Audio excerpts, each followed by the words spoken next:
মুসলমান ভাইরা রে আমার, লম্বা কথা বলতে চাই না।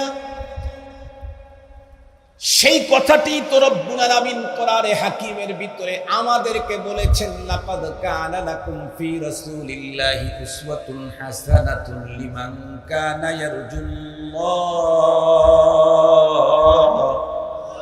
ওয়াল ইয়াউমাল আখির ওয়া যাকারাল্লাহা কাসীরা।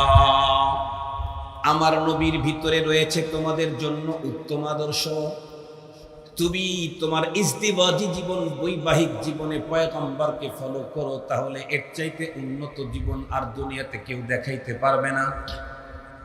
সামাজিক জীবনে পয়গম্বরকে ফলো করো, তোমার ব্যক্তি জীবনে পয়গম্বরকে ফলো করো, রাষ্ট্র জীবনে পয়গম্বরকে ফলো করো। ঘুমাইবারে মুসলমান, ঘুমটাও যেন তোমার আমার হাবিবের তরিকায় হয়।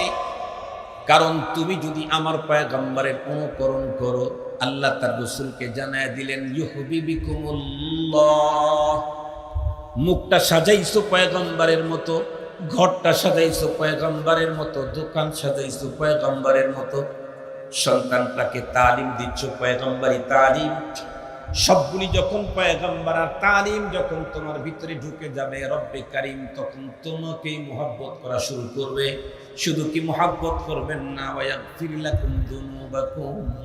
জীবনে যত অপরাধ জীবনের ফাঁকে বাঁকে ফাঁকে ফাঁকে হয়েছিল, সমস্ত গুনাহ রব্বুল আলামিন ক্ষমা করে দিবেন। ইন্নাল্লাহা গফুরুর রাহিম, গফুরুর রহিম। মুসলমান ভাইরা রে আমার, যেই কথাটা আমার আজকের আলোচনার মূল টার্গেট, সেইটা হলো আম্মা জান আয়েশা সিদ্দিকা রাদিয়াল্লাহু তাআলা আনহার এই বাণী। আম্মা জান আয়েশা সিদ্দিকা রাদিয়াল্লাহু তাআলা আনহাকে কোন এক সাহাবী জিজ্ঞাসা করেছিলেন, আম্মা জান পয়গম্বরের চরিত্র কেমন আপনি বলেন। আম্মা জান আয়েশা সিদ্দিকা রাদিয়াল্লাহু তাআলা আনহা এক জায়গায় বলছেন, কানা খুলুকুহু আল কুরআন। আল্লাহর পয়গম্বরের চরিত্র তুমি আমাকে কি জিগাও, তুমি কোরআনটা দেখলেই তো হয়। কোরআনুল কারীম হলো থিওরি, আর এর প্র্যাকটিক্যালটা হলো মুহাম্মাদুর রাসূলুল্লাহ সাল্লাল্লাহু আলাইহি ওয়াসাল্লামের জীবন।